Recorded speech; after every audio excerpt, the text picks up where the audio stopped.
Okay, everybody okay with me going ahead? Yep. Welcome everybody to the virtual leadership series about emergency medicine leadership, inclusion, equity, and resiliency. This is session 3, wellness and resilience. Again, this is session 3, wellness and resilience. I'm James Stempien, your host. I'm based in Saskatoon. And our speakers are Rod Lim and Huma Ali from London and Calgary.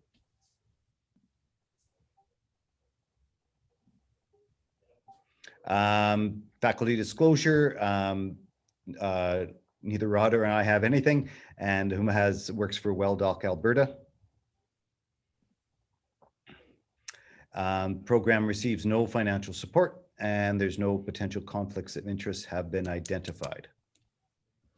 And James, I don't know if you want to, maybe we'll just do a little more introduction of some of the people obviously know you, but maybe you can give us a little bit of background on yourself and we'll do the same. Sure, I can give a little background myself.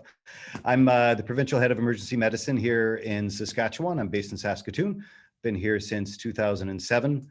I spent early part of my career working up in the Northwest Territories, the Yukon, and overseas, and moved to an academic center here back in 2007, where Saskatoon has an FR program, CCFPEM program, and since we have one health authority, I get to be the provincial head of emergency medicine, which is sort of the spiritual leader of emergency medicine in the province.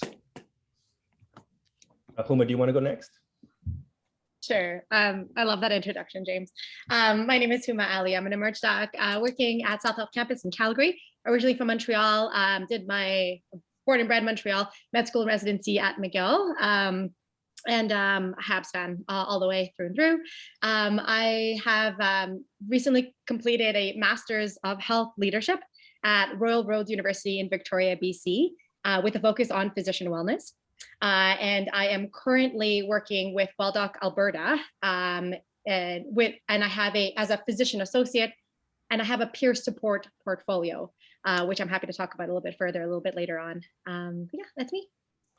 My name is Rod Lim. I'm actually a pediatric emergency doctor. I'm the site chief medical director of the Children's Hospital Emergency Department in London, Ontario. Did a lot of pediatric leadership related activities. Got involved in wellness because of initiation of a provider value officer role within our Department of Emergency Medicine in Western. I went on to meet like-minded people with the formation of the Wellness Committee at CAPE a number of years ago, about 3 or 4 years ago now, which was a great experience. Met lots of like-minded people, hopefully like yourselves. Have been involved in a bunch of activities related to that. Recently was asked to be the leadership chair for the academic section for CAPE as well. And we recently hosted a symposium on equity, diversity, and inclusion last meeting in the summer, where we had panels addressing issues of EDI in emergency medicine. So a pleasure to be here, and thank you very much. I do want to try to make this, we are going to have a very interactive and very inclusion and very participatory session today for great reasons, and we'll get into that. For those of you who have used Menti in the past, if you can please go to www.menti.com and put in the code 35355032. It's just on the top of the screen there. I'm going to do the same, and then we'll just make sure everyone has a chance to log on. I'll come back to these learning objectives in a second, James. But we're going to just go to this Menti poll just to get everyone logged in, so that we can use a combination of breakout rooms, Menti, and whatnot to try to, get lots of participation.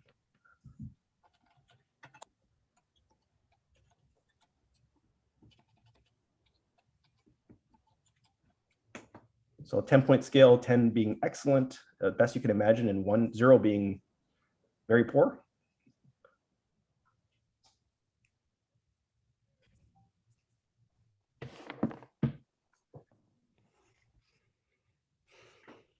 And the bottom number just indicates the number of people who have participated. So we're at 7 right now, and I think we have 24 in the room. So we'll just give it a little bit of a second here.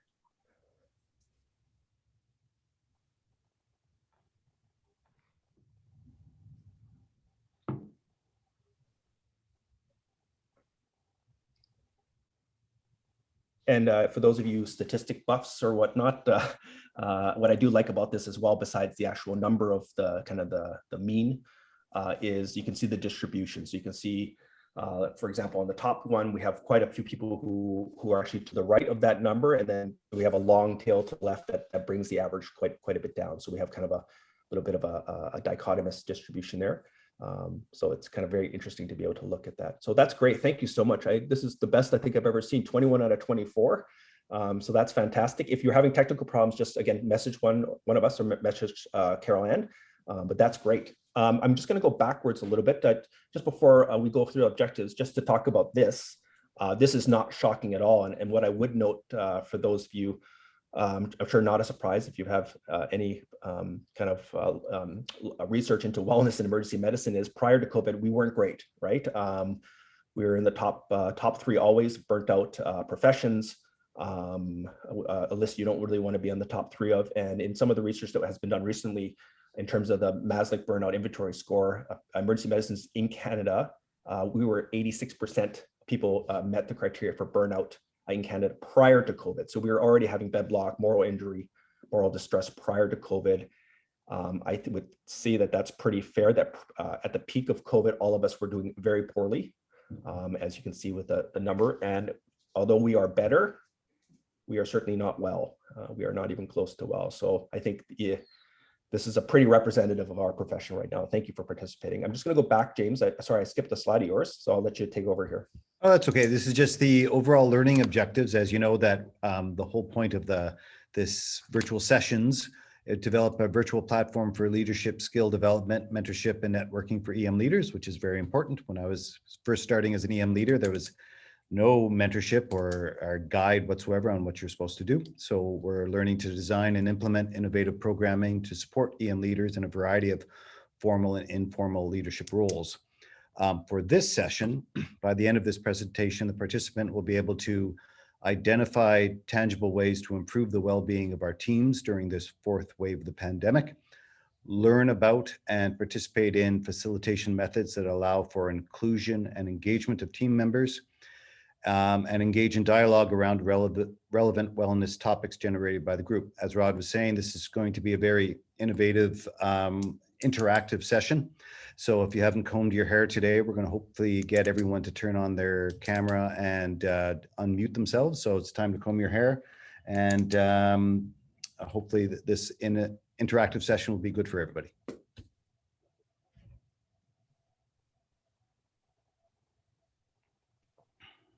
Awesome. Thank you so much, Rod and James. So we're going to move forward and discuss a little bit about the method we're going to be using today for facilitation and how to really live into inclusion as a leader in your group, in your department, or physicians or multidisciplinary team that you may be leading. So we're going to just do a little brief introduction to what this method is. We're going to talk a little bit about how this actually relates to improving wellness. Rod will give a little bit of context as to why we're using this method, and then eventually we will launch into doing this method. So just a little bit of information about it. Rod, next slide, please. So as you are aware, hopefully you're aware, we had sent out a little bit of homework, I think it was a couple of weeks ago at this point, and we proposed a complex question to you. There's no right answer to this question.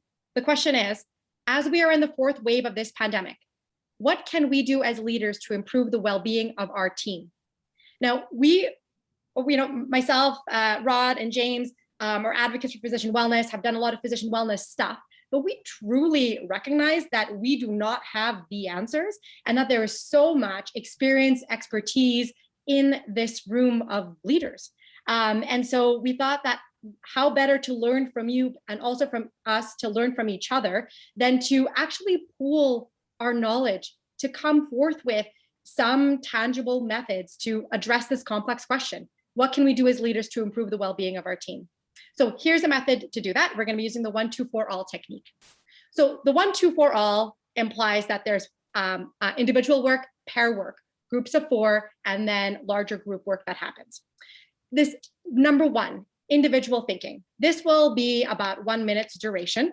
And I really wanted to take a minute to actually discuss with you how important individual thinking is.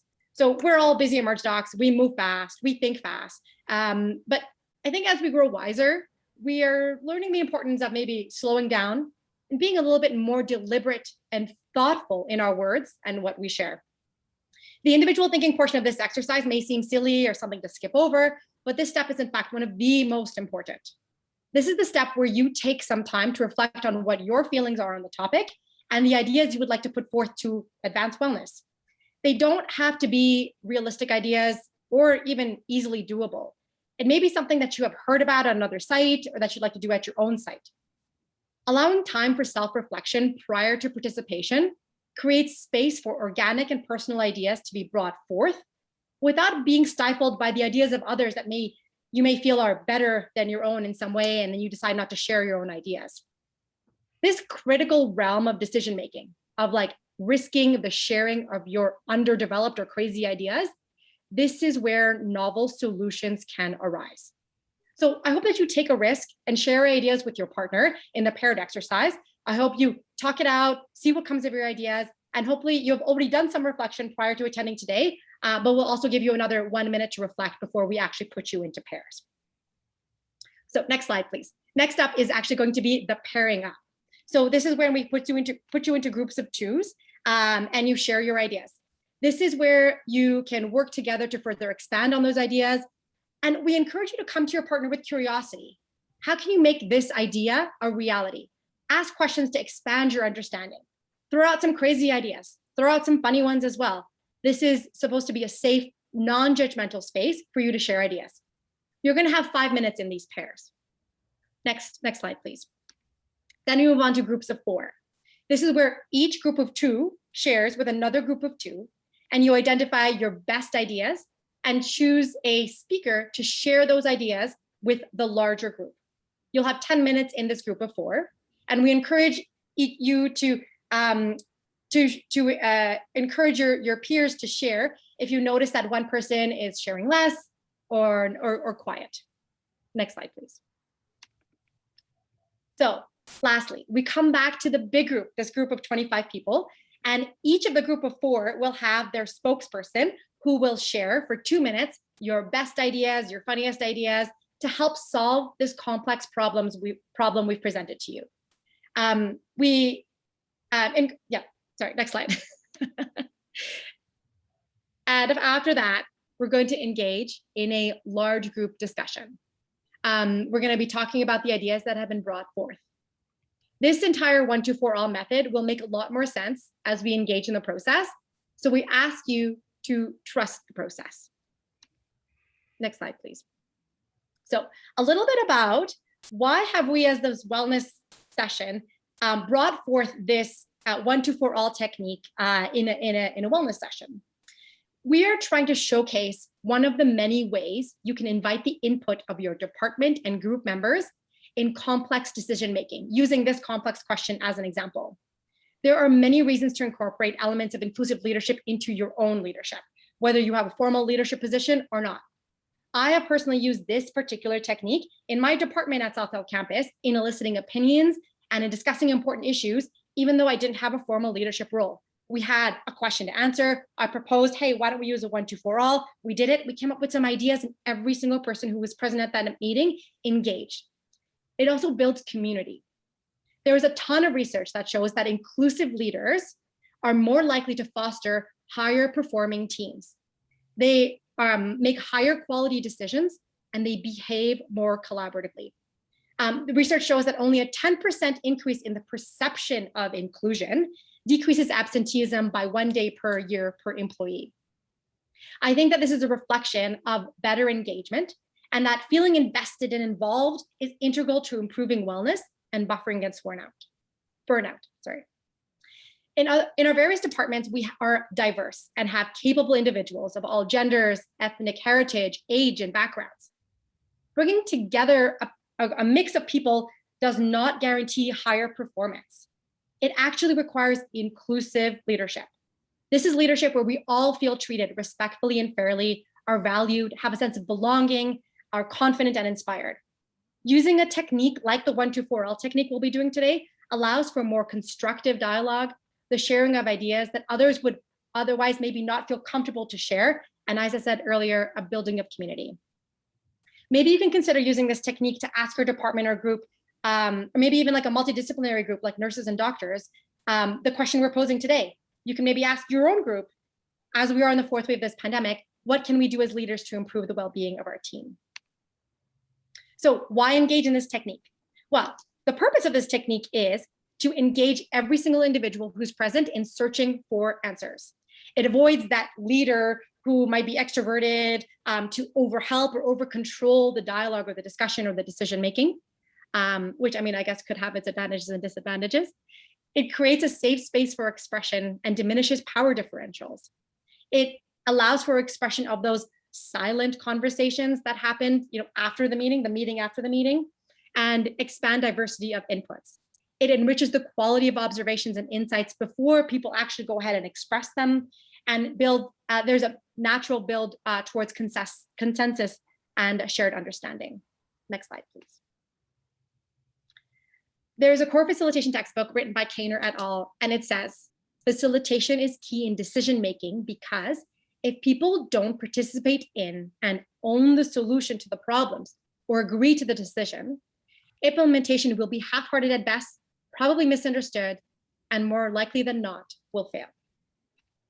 Next slide, please. Great, Huma.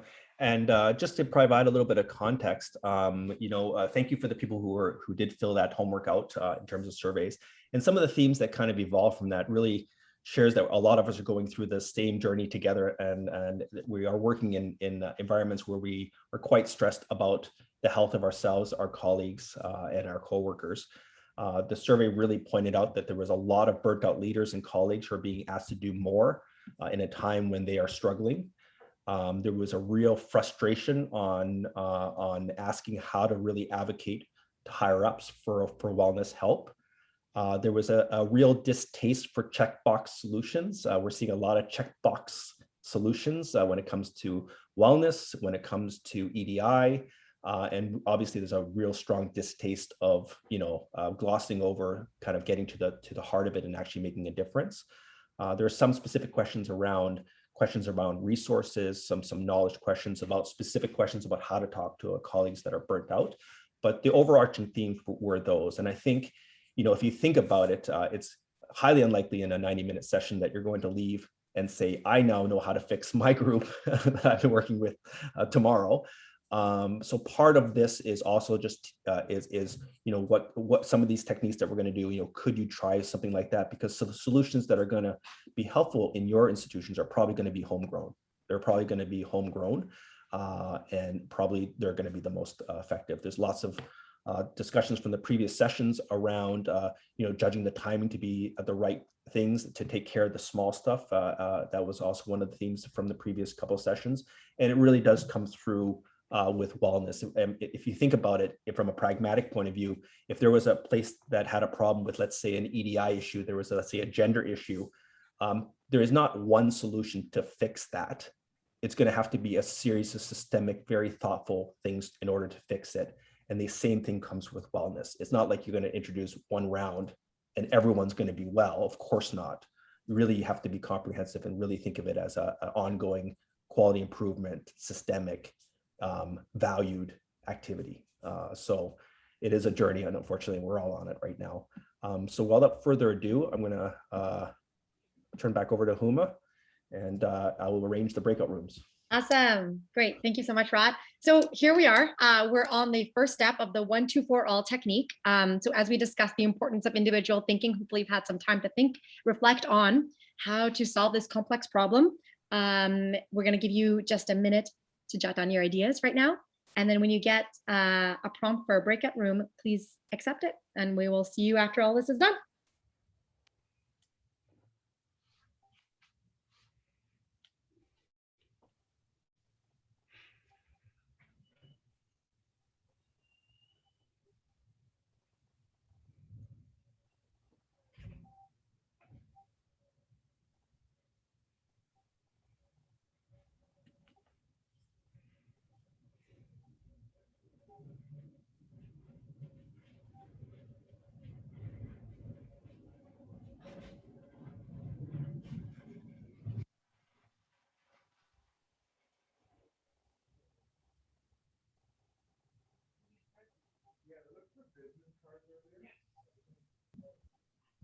Okay, we're going to open up the rooms for you. Again, we're going to meet with your groups of 2 now.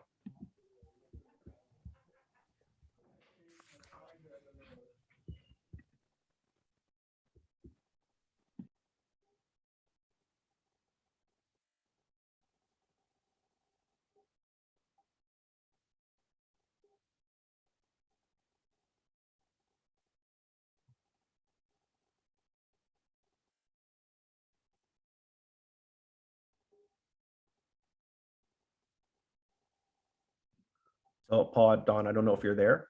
I'm going to switch you out here.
How are all the rooms going? Good. I just did a little pop into all of them. Everybody's super chatty. Oh, good, good. Yeah. So I think we're doing okay. I'm excited to see what people have to say when they come back. Yeah, no, that's exciting. That's great. Okay, I'm going to go join the facilitator room. Okay.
They're all taking their 60 seconds and none of them left the room because they're like, oh, we got 60 seconds. Who's the spokesperson? That's always the worst. And then suddenly you're the spokesperson. You're like, what am I saying?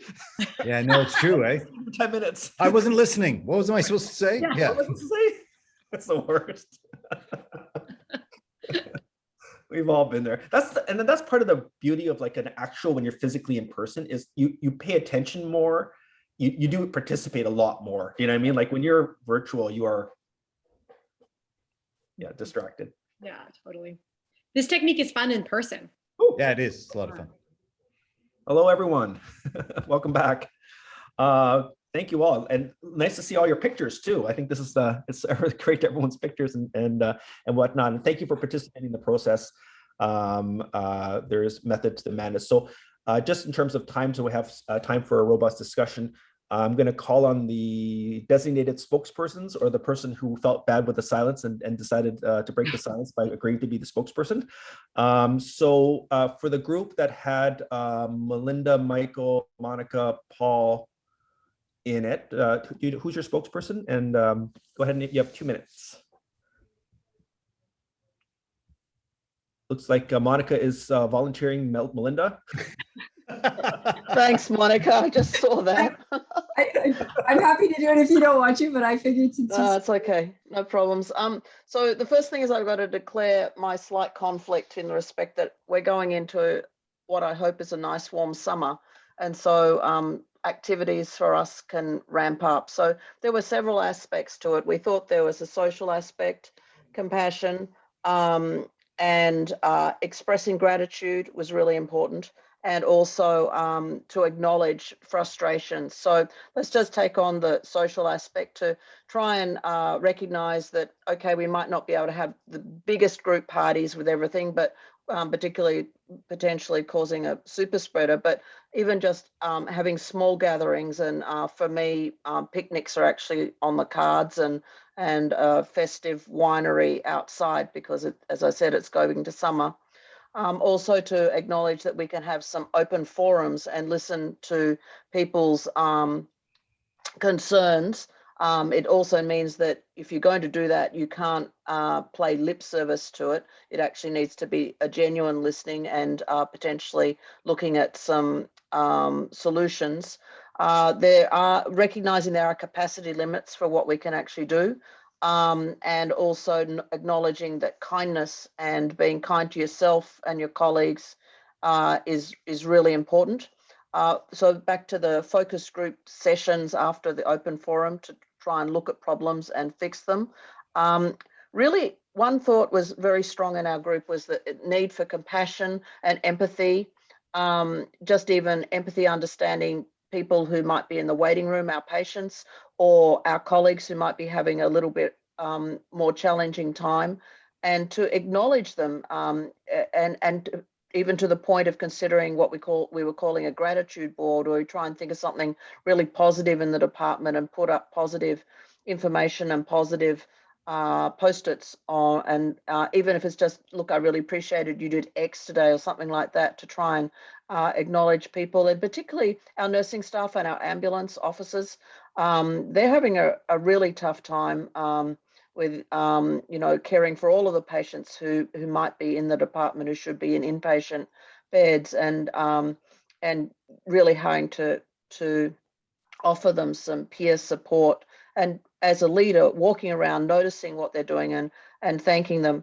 Some more administrative type options were considering a rotating leave of absence as a group of either small physicians or larger number of physicians, where you actually took the load of people, so that everyone actually had a break, a week or a 2-week break.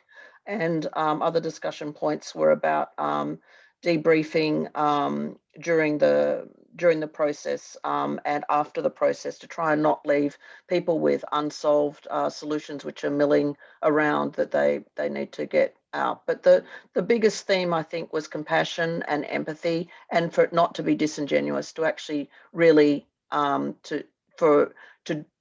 I think people recognize you can't solve everything, but at the same time, to not pay lip service to it, to actually really be genuinely strong in trying to put together thanks and kindness.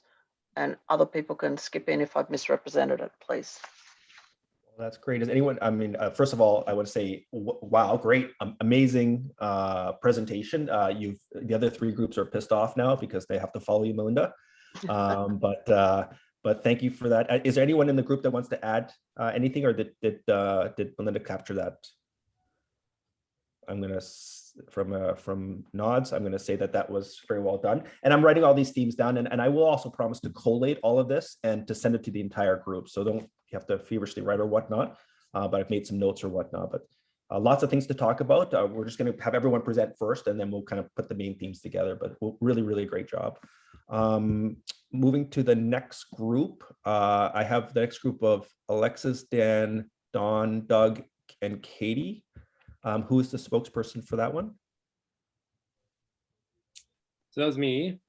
I couldn't handle the uncomfortable silence any longer, so I knew it. You're never gonna. Doug will always win. Doug's been in many boardrooms, and he's not going to be that. He's learned. He's not going to be the one that blinks. Go ahead, Dan. So we had a discussion about a few different things. I think one of the interesting things we talked about was the idea, sort of when is it appropriate to have sort of formal versus informal peer supports, and is that based on the size of your group? And also, is timing of that important as well? So, if you're put together a formal peer support program in the midst of a time when emotions are very, very raw, and maybe there's still some sort of shame around feeling burnt out or emotional, then they might not necessarily identify to be part of a voluntary formal peer support program. So we just sort of discussed, where, whether formal and informal is better, and the timing of that could be important as to when you offer it and how you offer that as well. And Dawn did speak, and I don't know if she wants to jump in a bit more, the idea of having sort of a more national conversation about that idea of that shame kind of feeling in feeling like you have to present a sort of the idea of being the Superman at all times, a superhero at all times, and not feeling scared about COVID, and having sort of a national conversation about trying to figure out, how to deal with that. Other things that we had sort of talked about is not only kind of talk about wellness and supporting each other emotionally, but also the idea that to try and work towards some of those wins, things like broken otoscopes, or this is how we're working towards increasing our nursing staffing or improving nursing staffing, and being sort of open and sharing those wins that we have to make us all feel better, that even though things are hard, things can be getting better, and we're working towards them getting better. Sort of more tangible things we talked about, I think Alexis had a great idea about the idea of maybe we actually need to take breaks, and maybe even having someone force us to take breaks, like a volunteer coming around, giving people water, giving people food, ushering them to a doctor's lounge, if that's a thing that exists in your shop. Or even sort of trying to schedule that into a shift, maybe each person comes in an extra 15 minutes early or later at that transition time to sort of make it almost mandatory that someone takes a break for a little while. Another thing I thought was, maybe I loved at the start of the pandemic when we felt very, very supported by the public and everybody's banging pots and pans for us, but maybe don't feel that so much anymore. Although I think that perception is still out there, and I think we are still supported. And so maybe trying to solicit some of that feedback from the public, whether it's cards in the waiting room that people, while they're sitting there for many hours, can write something nice down about us that we can share with the group.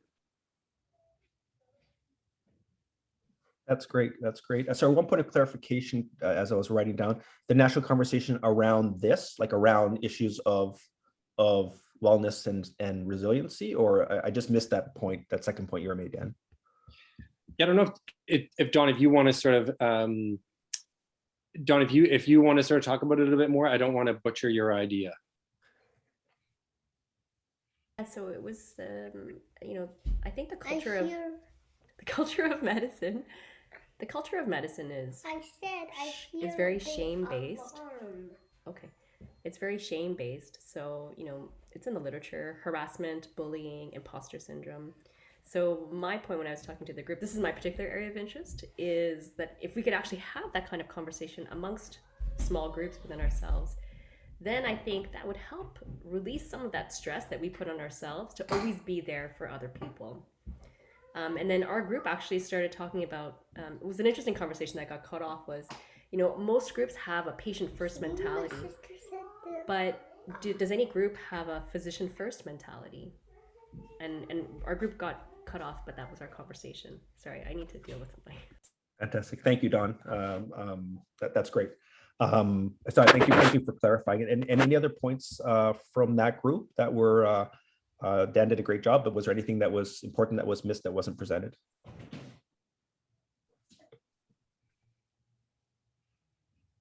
Okay, great. Thank you. And we're going to move to the third group here. And I have Eric, Glenda, Jason, Katrina, and Mita. Hopefully I said everyone's name correctly. Who's the spokesperson for that group? Hi there. So absolutely, I can be the spokesperson. We discussed a couple of different ideas. One would be, we're not as physicians great at debriefing codes and then, we run off and see the next patient, but how about debriefing the last 19 months? And we're, actually using the 1-2-4 rule framework to have a debrief of the pandemic and how we felt during it and before that and after. So something along those lines. We also discussed not using just like tokenistic gestures for wellness, and instead more in pursuit of preservation. So respecting boundaries, not emailing each other at 2 a.m, giving the other person the permission to not have to reply at 2 a.m. Some other ideas here was a scheduled check-in one-on-one with the leaders, conscientiously stopping introducing change for a while to just allow a break. So taking that break over the summer and just going to your cottage or relaxing and not having to have so much on the go all the time.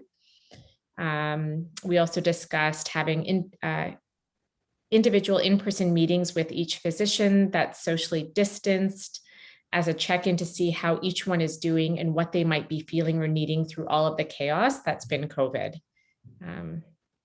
So if anyone else has anything to add, Katrina actually, as the site chief, mentioned how they have this amazing opportunity. Like when they have a meeting, they start off with like just some random question as a check-in, as a way to forge connection amongst the members of the group.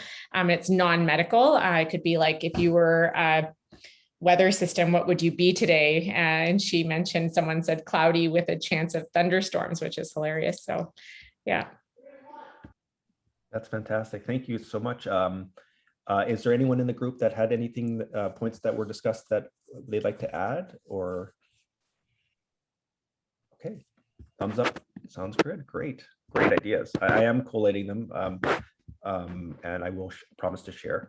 In the last group, I don't have to introduce you. You know who you are, but Faraz, Quentin, Renelle, Tanya, and Zara. So I'm going to be the spokesperson for our group. So overall, we talked a lot about lots of different themes within our group, but the one thing that kind of came up, especially when Quentin and I were talking initially, is that, you know, overall physician wellness is obviously very multifactorial. So when you're looking at kind of how to improve that, it's important to think of not only the individual issues that people may be facing and kind of the support that they need, in addition to the workplace issues, as well as the workplace relationship issues. So there's lots of different kind of factors that go in together. We talked about kind of the importance of gratefulness and things, then specific examples that can be used to kind of pay it forward, not only to kind of showing the gratefulness and appreciate the staff that you're working with, you know, treats for nursing staff, but also making sure that your colleagues are being appreciated. So, you know, examples, you know, bottles of wine and cards with thank you notes from nursing staff that are individually addressed to each physician, individual Christmas gifts that are kind of hand delivered, things like that. So just those little things that recognize that we're all looking out for each other and that everyone is trying to do their best. We also talked about kind of the importance of being heard, not only within the group, but also kind of towards management. So making sure that leadership is hearing everyone's individual's concerns. So kind of one-on-one meetings with leaderships has come up, and that seems to be working well. Colleague support, some examples that came up was a phone tree that's been initiated, so that not only kind of the cliques that develop within groups of physicians and kind of checking in on each other, but using a phone tree to make sure that everyone is being checked on. That's been suggested. Knowledge is important when it comes to physician wellness. So the more knowledge that you can kind of spread forward to your group, whether it be just as simple as that there is financial support for kind of accessing resources, making sure that there's posters up within the change room with kind of phone numbers that are important, recommendations or suggestions for psychologists that have worked with, you know, other physicians or healthcare workers before, that also could be helpful. And the importance of decompression. So having those social outings and kind of that ability outside of work to build the camaraderie within the group is super important. So, you know, things such as group exercise classes or social outings or parties that are COVID safe now, but having those areas to actually build that friendship outside of work is super important. Also was brought up kind of the importance of the little things. So technology often will kind of cause headache on shift, and so taking care of those little things can go a long way. So replacing the phones that don't work, replacing the chairs with actually chairs with working wheels, little things like that will also help with wellness. hungry people are not happy people. So keeping people fed, whether it's, you know, at the monthly or bi-weekly physician meetings, having a catered supper, or keeping the staff rooms and the change rooms stocked with snacks and drinks at all times, that will definitely help as well. And mentoring. So whether it be a formal or informal mentorship program, that's something that also can be potentially used.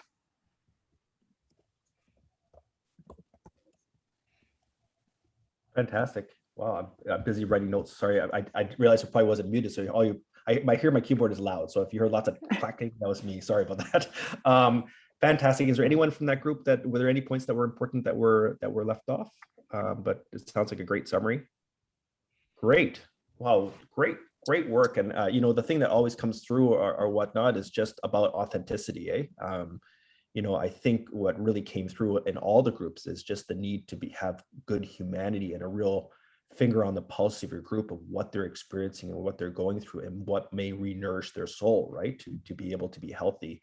And it kind of came through in so many different ways. But what a great thing. So we're gonna talk about the key points, and there are some themes that we would like to formally talk about as well. But I'm just gonna I'm gonna share my screen and hand just the floor back to Huma to talk a little bit about what we just did and the importance of it. And thanks for everyone for such great participation and great idea generation. Let me just share my screen here. Okay, great. Huma? Thank you so much. And yeah, that was excellent idea generation. So thank you very much for sharing those. I would love to work in an emergency that has all of those amazing things. It sounds like the perfect workplace. So I guess to just go back to what we just did. So let's talk a little bit less about physician wellness itself, which we'll come back to later, but more about this technique that we just used.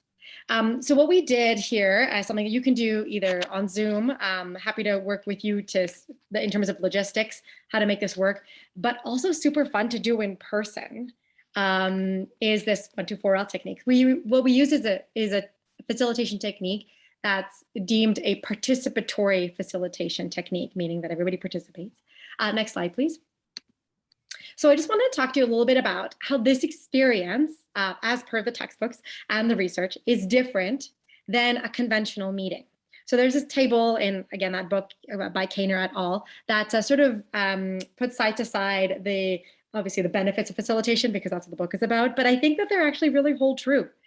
So in a method like this 1-2-4-all or any participatory facilitation method, which I could talk about more later, everybody participates. Those people who self-censor, the people who tend towards introversion, they have an opportunity to do some self-reflection in the one portion of the 1-2-4-all. And then also talk in pairs. You kind of feel obliged to participate. So they will, have dedicated airtime to actually share their ideas. And rather than in a conventional meeting where there's vocal few who are fast thinkers, more articulate, they get more airtime.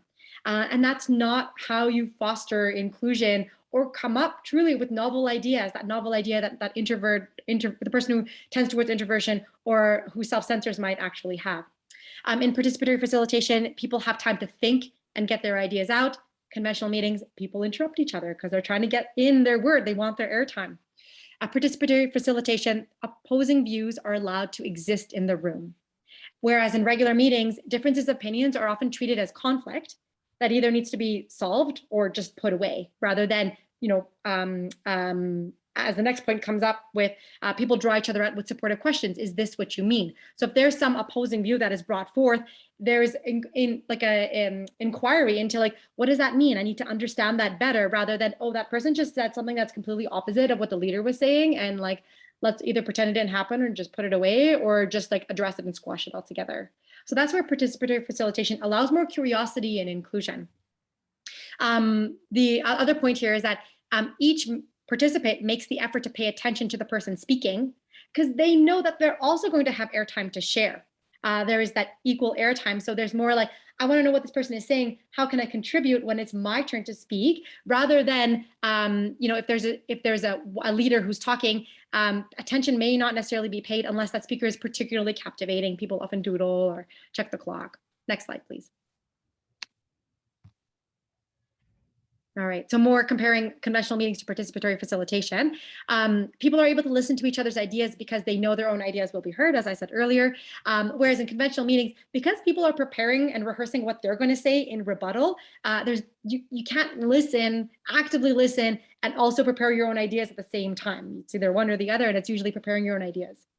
So there isn't full active listening that takes place in conventional meetings. In participative facilitation, you have each member that speaks up on matters of controversy. Everybody needs to speak on the matter. Whereas in conventional meetings, some people remain quiet and we don't actually know where everybody stands on the issue at hand. In facilitation, members can accurately represent each other's points of view, even if they don't agree with them. Because I've been essentially forced to listen to other people's opinions, knowing that I also have the capacity and airtime to express mine, I know exactly what your thoughts are and where you stand. I understand your viewpoint, as opposed to conventional meetings where you can't necessarily have an accurate representation of the opinions and reasonings of the people whose opinions are at odds with my own, for example. And lastly, even in the face of opposition from the person in charge, people are encouraged to stand up for their beliefs. Whereas in conventional meetings, people with discordant or minority perspectives are commonly discouraged from speaking out, or they self-censor. So that's just a comparison of facilitation methods like this one compared to conventional meetings. And there's many, many, many different facilitation methods you can use. We'll just talk a little bit further about this technique. Next slide, please. So when should you use this technique? So really, like, depending on the group size, you could have everyone engaged and feedback and dialogue with everyone in a short amount of time. You could do a minute for individual reflection, or you can ask for pre-meeting reflection. You can do 5 minutes for pairs, 5 or 10 minutes for groups of 4, and then a large group sharing as we did today. Meetings really don't have to be boring or exclusively led by one person. And we follow the ideas that that one person who, tends towards extroversion or has leadership power. So when to use the 1-2-4-all technique, there's many places you can use it. Here is from liberatingstructures.com that says you can use this technique after presentation. You want to get rich feedback from the people who have been listening to your presentation. So you can engage in this technique instead of asking, does anybody have any questions? A group of managers use 2 rounds of 1-2-4-all to redesign their meetings. How can we be better? You can also start a spontaneous conversation after a topic of meeting has been announced. So we're going to be talking about XYZ. Instead of everybody, speak to it, let's just do this to discuss it. For a group that has been convened to address a problem or an innovation opportunity, as we did today with this complex problem, you can unlock a discussion that has been dysfunctional or stuck. Like if you've just been going through that same issue again and again, not getting anywhere, here's a different method to elicit everybody's opinions, maybe novel ideas, throw out your funny ones, throw out your creative ones. And you can also use this technique in place of a leader essentially telling people what to do or think, and it's often done unintentionally. And you could also use it in a group where there tends to be a lot of influence by the leader. So this is just one of many techniques. Liberatingstructures.com, amazing resource for many, many very creative ways to do these things online or in person. And because one of the goals of this is to network. If you are curious, you've got a situation or you've got a complex problem you want to have addressed, I'm happy, just reach out to me. I'm happy to work with you to either go through Liberating Structures, come up with some creative ideas. How can I help you solve this problem in an inclusive fashion so you have maybe some novel solutions? Next slide, please. Okay, great. So and I think I can just certainly speak for myself in currently and in the past in the leadership role is one of the big enemies of this is our own personalities to get through meetings on time or get people on point and not spend the necessary time or protect the time necessary for complex questions that really require input. So I think that's one of those things that we have to check our own personalities, our emerged personalities, and really decide what things really need this kind of participation. So Caroline, I don't know if you got my email, but I've sent that out. In the meantime, just in the chat, I'm just gonna post a very big chat, basically summarizing all the key points that people brought up from the, oh, I tried to, it's not working, 1 second.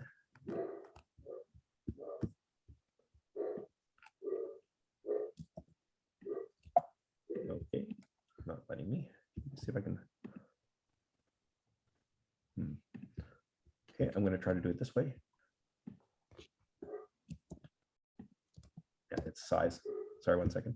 It's going to take me 4 pace.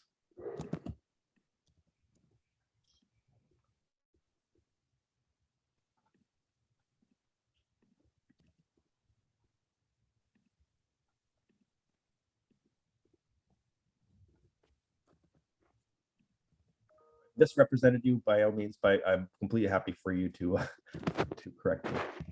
Here are all the different the points that were raised. Fantastic. Oh, I've sent them all to Carol Ann. Hold on. Only sent one out. Okay, 1 second, guys. Sorry. Rod, I got them. I think you sent them to Oh yeah, everybody. Rod, you can see Oh, them yeah, I on the did. chat. Okay. Okay. Thank Yep. goodness. Okay. And I'm gonna go on to the back to Menti. And what are some of the key takeaway ideas that you would like to explore for your group? Some of the things that that you that you might have heard or whatnot. What kind of resonated with you to say, yeah, that's a really, I never thought of that, or what are some of the things that came up for the group? What kind of resonated with you? So I'll give you a second to read through all those, to think about it for a second, and then if you can try to respond to that Mentimeter.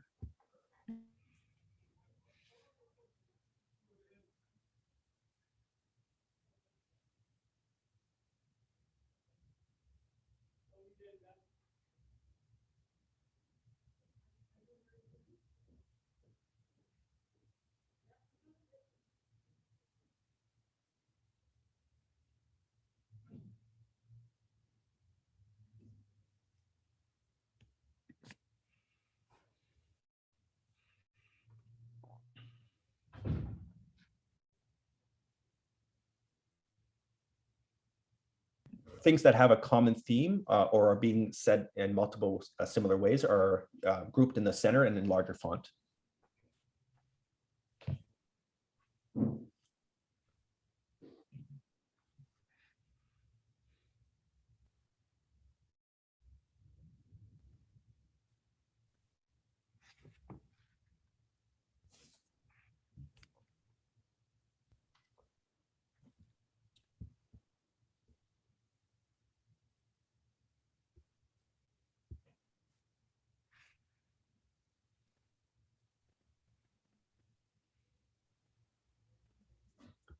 Fantastic, great. Looks like we have about 14 people that have had a chance to put in some comments.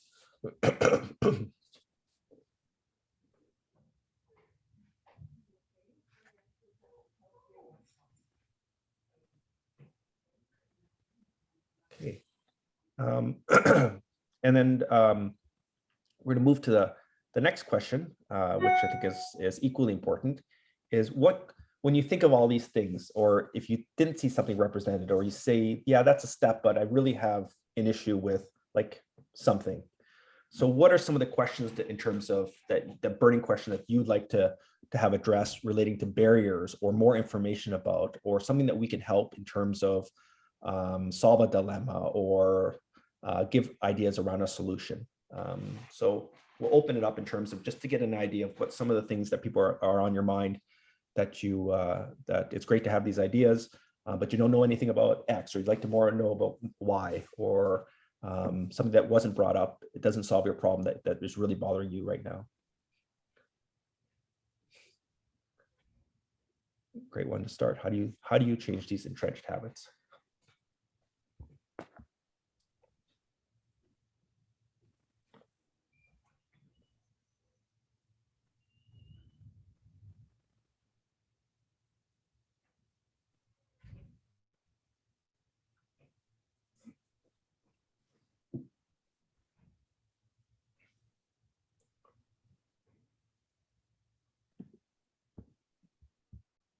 Fantastic questions. Fantastic questions. And we'll do our best to not only try to help, but to mine the wisdom of the group. Just like Huma said early on, tremendous leadership, either formal or informal experience in this room, and a tremendous amount of expertise. So I think a lot of these are great questions and discussions. These are fantastic. So maybe we'll to start. We do for the second one. We will definitely talk a little bit about peer support. I am mindful of the time, But maybe we can jump in with some of these questions here. Huma, which ones would you like to tackle, Huma? I'll give you the floor first. Can I do the peer support one? Did you? Yeah, we're going to do that one. I'm going to give that to you in a second. But what else? Let's try to answer some of these questions. So I see a couple on peer support for sure. Well, maybe we can combine some of these. And sorry, I'm going to move it up here. There's some very practical questions around entrenched habits, negativity, the leaders aren't supportive. How do we get people to actively engage, but do it in a way that isn't too cheesy? I mean, it really is kind of describing the same problem, right? Which is you're mired in this environment where this doesn't come easily for people. There might be active negativism toward it, and there may not be either leadership support locally or above you. And what do we do?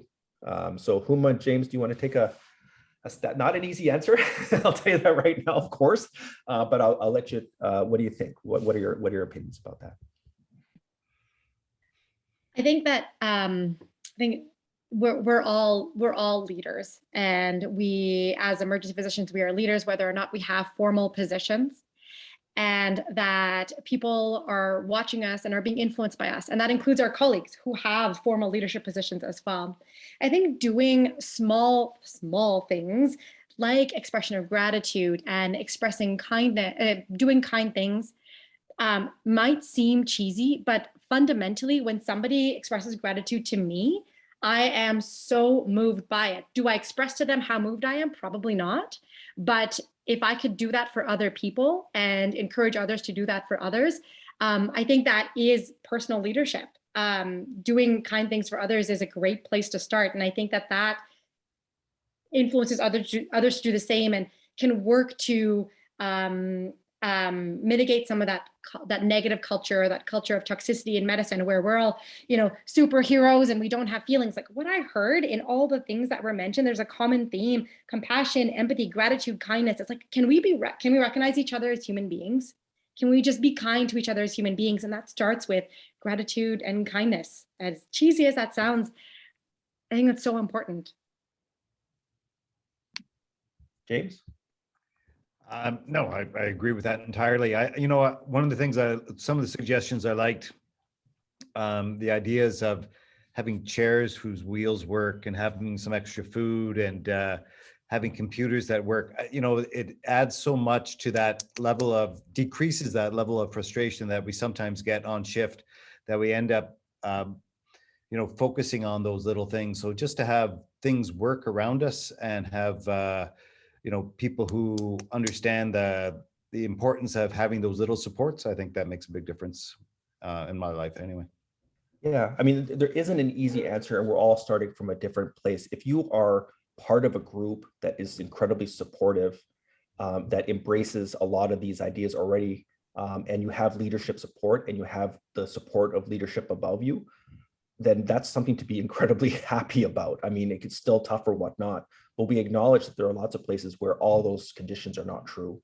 And you may be an individual, or you may have been tasked and given a portfolio or some kind of leadership direction to try to help your group. And the task can seem quite daunting as the leader or as the wellness lead. And I think there's a bunch of things that are really important to acknowledge. One is, if you are taking this work on, there is a large chance of vicarious trauma to yourself if you feel that your responsibility is to suddenly make your group the happiest group on earth. It's just incredibly hard to change a person, and it's even harder to change a group. And I think, as they emphasize in a lot of wellness courses, the endpoint is not your responsibility. You can try to help, you can try to guide, you can try to lead, but the outcome is not on you. And I think it's important to acknowledge that, because much like a lot of leadership decisions, that burden has a significant burden on people who try to lead and to help. The other thing is that you have to read the culture of your group accurately. Otherwise, that is checking off boxes. I've done this. There's 3 lists. I put out 3 emails. I've done 2 rounds. That is checkbox wellness in essence, because you're not getting to the heart of the problem. And I think to really understand the heart of the problem and the levers that are related to your group really requires a good survey and an accurate survey. let's say you're bang on and there are people, over 50% are burnt out, they're toxic, they're exhausted or whatnot. There's a lot of things that can be done that people agree on, and you don't have to label it as wellness work, right? You don't have to label everything. In the end, if there's gratitude and there's support and there's food and things work and things, you acknowledge their empathy, then you're always stepping in the right direction. And eventually you can say things like wellness and resilience and you won't get the pushback, but you have to judge your group really well. And there's things that you can do behind the scenes. So it's a very complicated answer to the question. But one thing that I think has just been such a blessing, and we will certainly welcome to any of that community, is that there are very many people with like-minded problems and like-minded things that have been trying very hard to help their groups to many different degrees of success, that you can ask and talk to and have conversations with and hopefully come to a solution together. You're not alone. This is not surprising at all, the questions that are asked. But I would really urge you to seek out peer support and whatnot to talk about it. I was going to say is, yes, and I just see the comment from Monica, and again, it's very hard. I think, we've all seen the excited junior leader with incredible energy come to a group and convinced they're going to help, and be very sad and disenfranchised after a while, because enthusiasm doesn't always translate into effectiveness. And I think the same thing can happen with wellness. Is you've been designated and said, okay, now you fix it, and then you try, but you're working against an incredibly difficult system, and good luck making someone who's not happy. It's not exactly easy to do. And if you take that with a little bit too much enthusiasm and not enough strategy, there is a very, very big risk exactly to a single individual. So, reaching out with like-minded people, building support across your institution, across other institutions, and having that can be life-saving. And in a sense, it's a form of peer support. It's a form of mentorship and coaching as well. So we're just going to move quickly. There's been a bunch of questions around peer support. Huma, I'm going to turn the floor over to you to talk a little bit about that right now. Sure. Thank you so much. Yep. So as I said earlier, I'm a physician associate with WellDoc Alberta. For those of you who don't know, it's an organization in Alberta that is cooperative and collaborative. So essentially what they're doing is they are eliciting experts to be a part of WellDoc Alberta and inform their content that they put forth, and their content is also evidence-based. So my portfolio is peer support, and currently what we've done so far in the last, I guess 2.5, almost 3 years, is we've trained almost 200 physicians in Alberta to act as formal peer supporters. There is a evidence-based and expert-informed curriculum that we've put forth. It's a workshop, but it's more than that. There's meetings before, there's meetings after to ensure that there's leadership buy-in, that the peer supporters are chosen for skills that are critical in order to be a good peer supporter, and that the peer support team actually has support after it's been launched. So there is a process with lots of reiterations and feedback and expert opinions and evidence that's gone into creating the peer support workshop and the peer support experience. So, the question, I think, like a lot of us already know this already, but, why have a peer support team? Physicians are one of our most valuable assets in healthcare. We know that physicians are vulnerable to stress, and more than ever during this COVID pandemic have we brought home the point that it is essential to talk about physician mental health, not only because on a level of like human being and compassion for a fellow human being, but also because there's implications for healthcare team function, system efficiency, and patient care. Next slide, please. So why have a peer support team? As we know, after an adverse event, physicians can be left traumatized. Creating a formal peer support team promotes physician wellness at a systems level, and there's a lot of evidence behind creating a physician-to-physician peer support team. So after an adverse event, physician can be left traumatized, feeling as though they are personally responsible for the unexpected patient outcome, as though they have failed their patients, or they might second guess their clinical skills and knowledge base. Dr. Tate Shanafelt identified creating a formal peer-to-peer support team as a foundational program in promoting wellness amongst physicians. It's a systems level intervention. In a study by McKay and Wu in 2012, physician colleagues were the most popular potential source of support, so 88%, outnumbering traditional mechanisms such as employee assistance programs, which was 29%, and like directly calling mental health professionals, which was 48%. So physician colleagues are the most sought after source of support. So, at WellDoc and in peer support, we're leveraging this tendency when creating a physician-to-physician peer support program. Next slide, please. So as we talked about earlier, informal versus formal peer support. Formal peer support should not take the place of informal peer support. Informal peer support will always be, and it buffers against burnout. It creates resilience amongst physicians. It has its own place and absolutely needs to continue. But there's also a place for formal peer support, which is sort of on the rise, and we're having more discussions about formal peer support. So, as physicians, we often seek and receive informal peer support from one another. We engage in supportive conversations, even though we're not formally trained to provide support to our colleagues, but we do so because we share similar experiences, and we can provide support around those experiences. There's the term informal peer support. It's also called social support or collegial support. And examples include hallway chats, coffee conversations, conversations at social events. And one study showed that having ice cream rounds once a week also provides informal support in a hospital setting.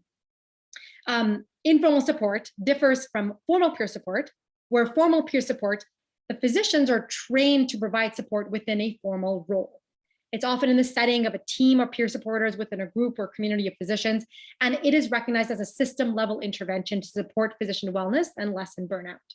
Next slide, please. And sorry, I'm just going to quickly add, you can have a formal, informal program. So during COVID, a lot of people actually instituted check-in rounds or morning report or things like that, where reach outs or whatnot, where you're trying to make sure the people who are very quiet are actually okay, and try to put in systems where we talk as a group, even when we would normally talk as a group. That's still a form of informal peer support, but very important. But absolutely, true peer support is trained. So in order to do formal peer-to-peer support safely, there needs to be some critical criteria that is met when you're creating a formal peer support team. So it must be recognized and supported at the system level, meaning that it's critical to have leadership support in the creation and the maintenance of a peer support team program. Like, leadership needs to know, what is the peer support team going to be doing? Yes, this is a resource. It's evidence-based. They're trained to do it. What are their boundaries, and when to maybe refer somebody to peer support. It's also really important that the peer supporters or the physicians are formally trained. Like they need to be trained on the best evidence on how to support physician colleagues. There's literature out there on how do you support a physician who's struggling.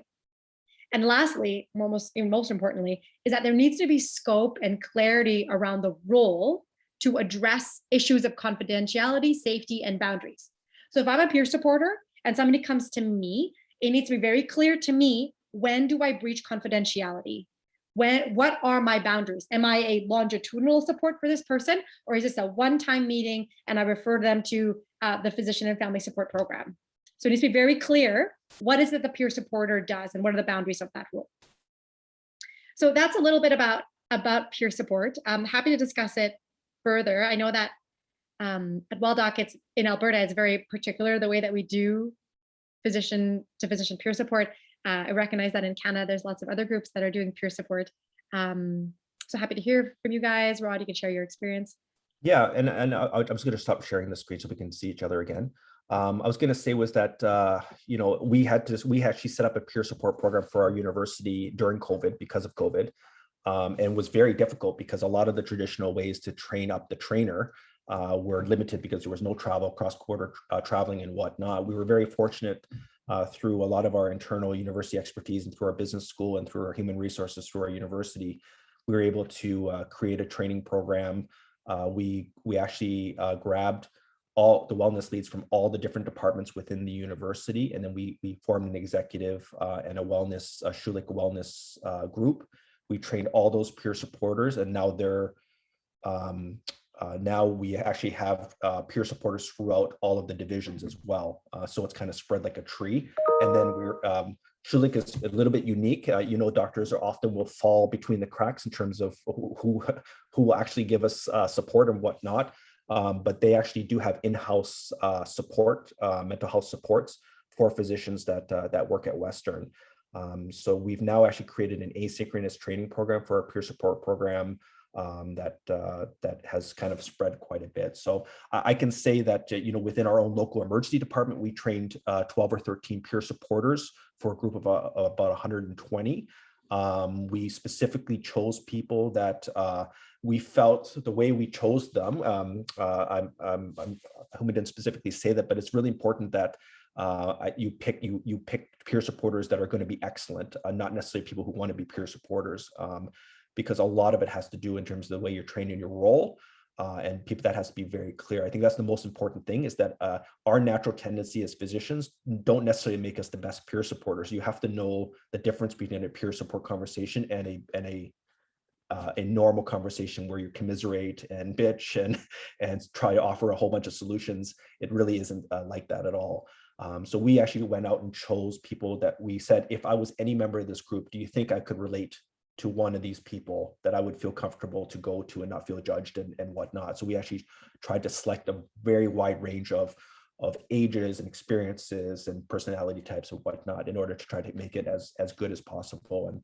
And I certainly think it's something that has been very helpful. And I know Huma, you at your university, you've been doing that for quite a while as well. Yeah, any questions about peer support in general? And I'm happy to open the floors to any kind of questions or whatnot.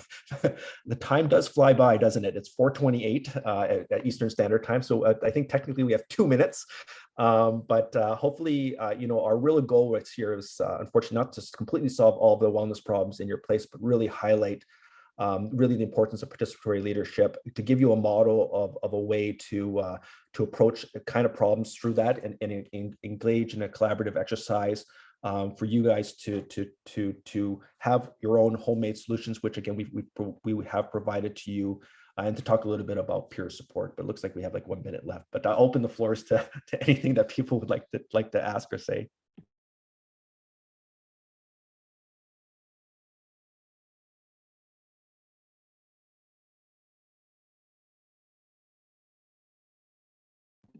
Okay, well, thank you all for your time. There's only 1 minute left, but that being said, as always, I know James, Huma, and myself are always available to answer by email or social media or however you would like to contact us. If you have any specific questions, I'm sure we can direct you. There were lots of practical questions that were asked in the survey around supports and programs that may be free or whatnot.